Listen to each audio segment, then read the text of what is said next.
এই জন্য পূজা নয়। রাম এই জন্য পুজো পায় না যে কৌশল্যার গর্ভ থেকে জন্মগ্রহণ করেছে।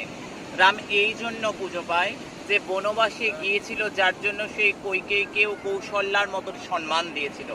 রাম এই জন্য পূজা নয় যে জানকীকে নিয়ে বিবাহ করে সে বিবাহিত জীবন যাপন করেছিল বলে।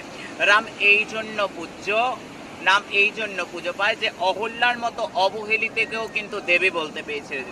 রাম এই জন্য পূজ্য নয়, পুজো পায় না যে দশরথের সন্তান বলে। রাম এই জন্য পুজো পায় যে একটা বৃদ্ধ জটায়ু পাখিকে মুখাগ্নি করেছিল। রাম এই জন্য পুজো পায় না যে রাবণের নাভিতে তীর দিয়েছিল বলে, তীর বিদ্ধ করেছিল বলে। রাম এই জন্য পুজো পায় প্রকাণ্ড বিদ্বানের কাছে, রাবণের কাছে নিজের ভাইকে লক্ষণকে পাঠিয়েছিল রাবণের চরণে জ্ঞান লাভ করার জন্য। রাম এই জন্য পুজো পায় না যে রাম ভগবান বলে। রাম এই জন্য পুজো পায় যে মর্যাদায় থাকতে হয়।